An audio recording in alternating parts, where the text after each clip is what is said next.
Quem são os filhos de Deus citados no capítulo 6 do livro de Gênesis? E aconteceu que os homens começaram a multiplicar-se sobre a face da terra, e lhes nasceram filhas. Viram os filhos de Deus que as filhas dos homens eram formosas, e tomaram para si mulheres de todas as que escolheram. Então disse o Senhor: Não contenderá o meu espírito para sempre com o homem, porque ele também é carne. Porém os seus dias serão 120 anos. Havia naqueles dias gigantes na terra. E também depois, quando os filhos de Deus entraram as filhas dos homens e delas geraram filhos. Estes eram os valentes que houve na antiguidade, os homens de fama. E viu o Senhor que a maldade do homem se multiplicara sobre a terra, e que toda a imaginação dos pensamentos de seu coração era só má continuamente. Então arrependeu-se o Senhor de haver feito o homem sobre a terra e pesou-lhe em seu coração. Seriam anjos que teriam tomado as filhas dos homens em casamento? Ou existe uma outra explicação lógica para esse texto polêmico? Muitos estudiosos da Bíblia acreditam que esses filhos de Deus, citado em Gênesis 6, seriam anjos que foram atraídos pelas filhas dos homens e que, a partir dessa mistura, apareceram gigantes na terra, que fizeram grandes feitos e eram valentes e nomes de fama. Porém, Deus realmente permitiria que tal coisa acontecesse? E em relação à anatomia dos anjos, é possível um anjo procriar com um ser humano? O que a Bíblia nos diz sobre isso? Mateus 22, verso 30. Porque na ressurreição nem casam, nem se dão em casamento, mas serão como os anjos de Deus no céu. Repare bem no final do texto onde diz: mas serão como os anjos de Deus no céu. Ou seja, segundo as palavras de Jesus, os anjos não se casam e nem se dão em casamento.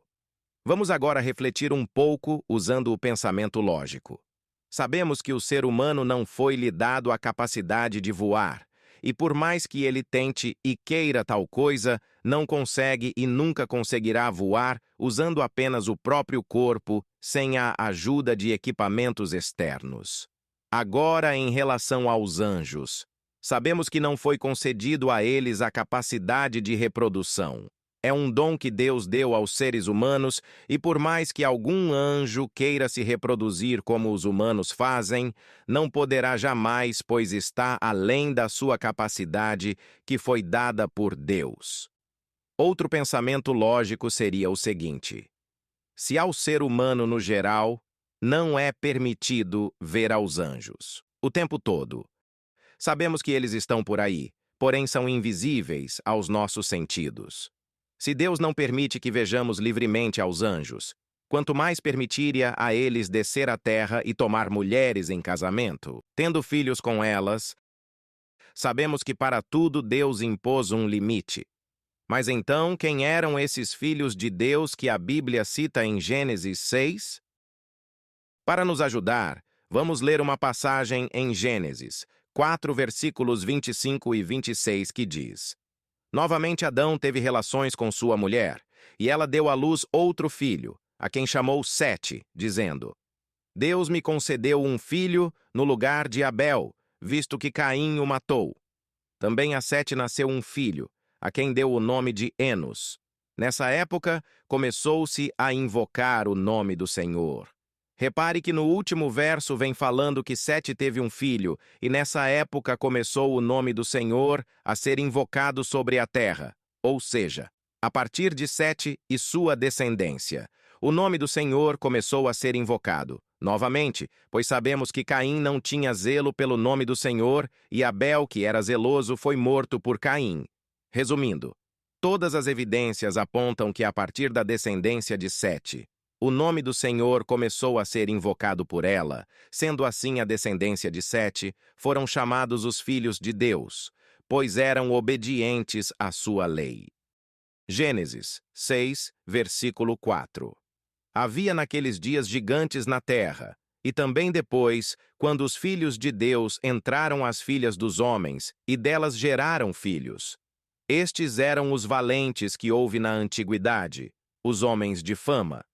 Repare que o verso começa falando que naquele tempo havia gigantes na terra, e em seguida fala que também, depois quando os filhos de Deus se uniram com as filhas dos homens. Ou seja, antes mesmo dos filhos de Deus se unirem com as filhas dos homens, já existiam gigantes na terra. Segundo o verso, existiam gigantes antes e depois da união. Mais uma prova que essa passagem de Gênesis 6 se referia ao ser humano daquela época. Romanos 8, versículos 14, 15 e 16 diz o seguinte: Porque todos os que são guiados pelo Espírito de Deus são filhos de Deus. Pois vocês não receberam um espírito que os escravize para novamente temer, mas receberam o Espírito que os adota como filhos, por meio do qual clamamos: Abba, Pai. O próprio Espírito testemunha ao nosso espírito que somos filhos de Deus. Neste texto, Paulo afirma que todos aqueles que fazem a vontade de Deus e são dirigidos pelo Espírito Santo são chamados de filhos de Deus. Ao estudar a Bíblia, devemos analisar todo o contexto como época, local e assunto que a passagem analisada está retratando. O termo filhos de Deus pode ser usado tanto para se referir a homens fiéis a Deus quanto a anjos. Vai depender do contexto onde está sendo empregado, sendo de fácil interpretação correta. Vimos em Gênesis 6 e em Romanos 8 o termo filhos de Deus sendo usado para retratar homens que são obedientes a Deus. Vamos ver agora quando este termo é utilizado para retratar anjos. E vamos analisar todo o contexto para sabermos o porquê nessa ocasião o termo foi utilizado se referindo aos anjos.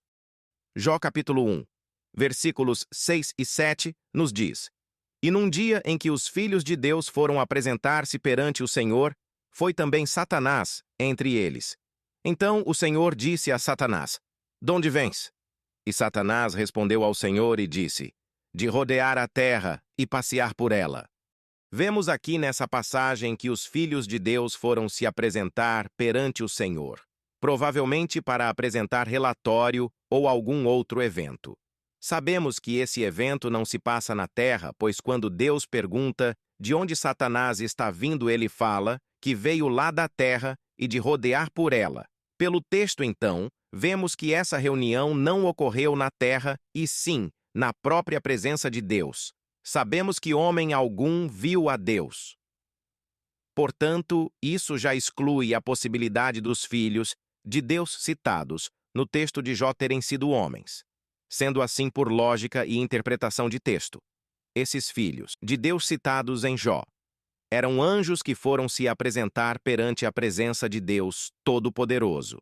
Espero que este vídeo tenha lhe esclarecido, e para qualquer dúvida ou comentário sobre o assunto, pode digitar no campo de comentários abaixo. Não se esqueça de inscrever no canal para mais vídeos informativos como este. Que Deus te abençoe e ilumine sua vida hoje e sempre. Amém.